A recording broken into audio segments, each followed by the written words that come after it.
Hey, I'm Nikki Leonti and welcome to Start Your Own Family Daycare. Today's episode is all about how to keep your house clean while doing family daycare.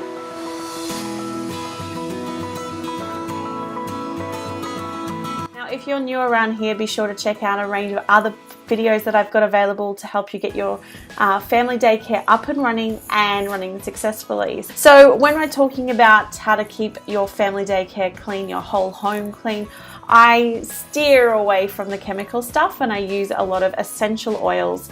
There is a whole range of essential oils out there, but my favorite brand is doTERRA. If you want some more information, be sure to get in touch and I can help you get your hands on those great oils. Now, the favorite blend I like to use, it's great for kids' noses because my kids are always like, ew, what's that smell?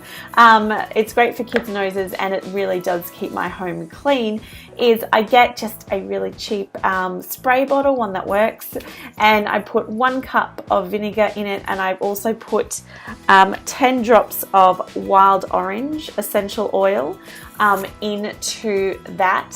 And then you can put a whole range of other oils if you like. I use tea tree. You can also use eucalyptus oil. There are so many different ones that you can use, and all of these have great cleaning properties in them and will get your home cleaning and smelling amazing. So I add those drops and then I fill the rest of the spray bottle with water, and that's what I use. I use that with some microfiber cloths, and that's how I keep my house clean. Now, if you're kind of thinking, yes, okay, that's cool, I love to use essential oils too, or I've got my own stuff that I use already, which is great, but how do I actually do this? Like, when do I fit all this in? So my tips to keeping your home clean while also running family daycare is, before you come in for lunch, make sure that your outdoor environment is tidied if you don't plan to be using it in the afternoon after rest time. So make sure you're doing that as you're coming in for lunch, and get the children to help if they're of that age.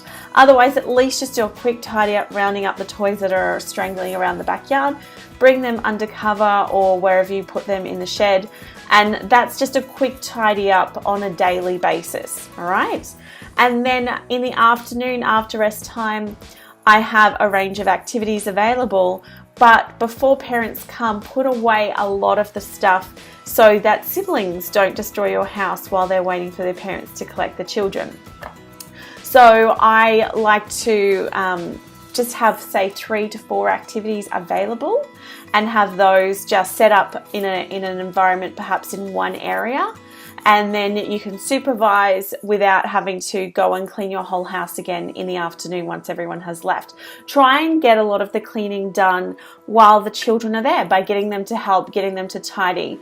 Reducing the number of activities that are available can help the overwhelm for children, so they're not so thinking, oh my goodness, I don't know what to pick. So they say I'm bored, even though you're looking around thinking there's a million things for you to do. That overwhelm, that there's too many decisions for them, means they won't make any decision at all. So keep that to a minimum. So pick 3 to 4 activities that you're going to have available in that afternoon period, so that you don't have so many things to pack up once they've all left. Another thing I do is during rest time, even if they're not asleep, I like to do a nice sweep or and a mop if you can, depending on how your areas are set up.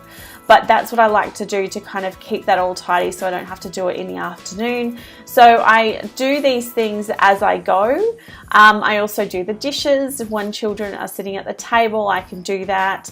Things like that to keep things down. Now, if you have got a separate area, perhaps you're operating out of your garage, then that makes it tricky to be able to do these things while the children are in there. Obviously, you need to be supervising them.